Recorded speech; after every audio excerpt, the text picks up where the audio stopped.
পশ্চিমবঙ্গ সরকারের পরিবহন দপ্তরের উদ্যোগে পালিত পথ নিরাপত্তা সপ্তাহ উপলক্ষে মঙ্গলবার বিকেলে মালদা জেলার ট্রাফিক পুলিশের উদ্যোগে এবং হবিবপুর থানার সহযোগিতায় আইহো বাস স্ট্যান্ডে একটি পথ নিরাপত্তা সচেতনতা শিবির আয়োজন করা হয়। অনুষ্ঠানে উপস্থিত ছিলেন রাজ্যের প্রতিমন্ত্রী জুয়েল মুর্মু, মালদা জেলার গাজলচুনির ট্রাফিক ইন্সপেক্টর ধনঞ্জয় সরকার, হবিবপুর ট্রাফিক ইনচার্জ এএসআই জয় চৌধুরী, হবিবপুর থানার এএসআই মনোরঞ্জন ঘোষ সহ হবিবপুর থানার সিভিক ভলেন্টিয়ার এবং অন্যান্য প্রশাসনিক কর্মীরা। এদিন পথ চলতি সাধারণ মানুষ, বাস, টোটো, মোটর বাইক ও অন্যান্য যানবাহনের চালক যাত্রীদের ট্রাফিক আইন মেনে চলার গুরুত্ব সম্পর্কে সচেতন বার্তা দেওয়া হয়। বিশেষভাবে হেলমেট ও গাড়ি চালকদের সিট বেল্ট ব্যবহার, নির্ধারিত গতিসীমা বজায় রাখা, মোবাইল ফোন ব্যবহার করে গাড়ি না চালানো, মদ্যপ অবস্থায় গাড়ি চালানো থেকে বিরত থাকা, অপ্রাপ্তবয়স্কদের হাতে যানবাহনের স্টিয়ারিং তুলে না দেওয়া এবং জেব্রা ক্রসিং ব্যবহার সহ বিভিন্ন সড়ক নিরাপত্তা বিধি সম্পর্কে বিস্তারিত জানানো হয়। পাশাপাশি সাধারণ মানুষের মধ্যে পথ নিরাপত্তা সংক্রান্ত প্রচারপত্র বিতরণ করা এবং নিরাপদ সড়ক গড়ে তুলতে সকলকে প্রশাসনের সঙ্গে একযোগে কাজ করার আহ্বান জানানো হয়। উপস্থিত আধিকারিকরা বলেন, সচেতনতা বাড়লেই কমবে দুর্ঘটনা, বাঁচবে মূল্যবান প্রাণ। প্রশাসনের পক্ষ থেকেই জানানো হয়েছে, পথ নিরাপত্তা সপ্তাহ উপলক্ষে জেলার বিভিন্ন জায়গার পাশাপাশি মালদহে হবিবপুর ব্লকের বুলবুলচন্ডী ও আইহো এলাকা সহ গুরুত্বপূর্ণ মোড়, বাজার ও বাসস্ট্যান্ড ধারাবাহিকভাবে সচেতনতামূলক কর্মসূচি, প্রচার অভিযান এবং ট্রাফিক আইন সম্পর্কেই সচেতনতা বৃদ্ধির উদ্যোগ গ্রহণ করা হয়েছে।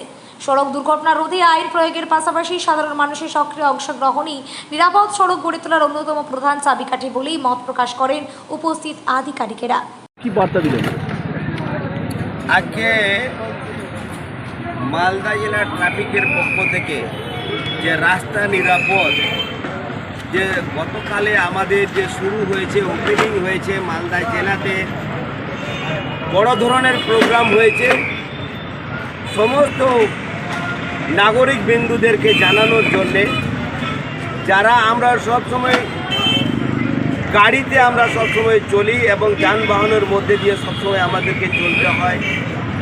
কেউ ভ্যানে চলতে হয়, কেউ রিক্সাতে চলতে হয়, কেউ টোটোতে চলতে হয়, কেউ সাইকেলে চলতে হয়, কেউ আমাদের মোটর সাইকেলে চলতে হয়, কেউ ফোর হুইলারে চলতে হয়, কেউ বাসে আমাদেরকে চলতে হয়। বিভিন্ন রকমের যে আমাদের যে রাস্তা নিরাপদ, এই যে নিরাপদ রাস্তাকে রাখতে হবে, সমস্ত মানুষ যাতে যেতে পারে, যান চলাচল যাতে চলতে পারে, আর ট্রাফিকের যে নিয়ন্ত্রণের মধ্যে দিয়ে তাদের যে কর্মসূচি, গত 3 তারিখ থেকে আমাদের 9 তারিখ পর্যন্ত এই প্রোগ্রাম চলবে। আমাদের যে হবিবপুরের মধ্যে বুলবুলিচন্ডীতে একটা প্রোগ্রাম হয়েছে এবং আইহো স্ট্যান্ডে একটা প্রোগ্রাম হয়েছে। জেলা ট্রাফিক পুলিশ পক্ষ থেকে, যে ট্রাফিক পুলিশের পক্ষ থেকে যে প্রোগ্রাম চলছে, এই প্রোগ্রাম আমরা আজকে আইহোতে দাঁড়িয়ে আছি আর সমস্ত মানুষের কাছে বার্তা পাঠিয়ে দেওয়ার জন্যে যে আমাদের ছেলে মেয়েদের 18 বছর না হলে তাদের যে মোটর সাইকেল দেওয়া উচিত না বা চালানোর উচিত না, তারা ড্রাইভিং লাইসেন্স তাদের কাছে নেই। যার নামে গাড়ি আছে তার যে কেস হবে, তার নির্দেশ দেওয়ার জন্যে, তার যে ভবিষ্যৎকে যে দেখানোর জন্য, যে ভবিষ্যৎ তারা যে এগিয়ে নিয়ে যেতে পারে, তাদের দুর্ঘটনা যেন না ঘটে, ভগবানের কাছে কামনা করব। কোনো মানুষ যেন অ্যাক্সিডেন্ট না হয়, ভগবানের কাছে কামনা করব।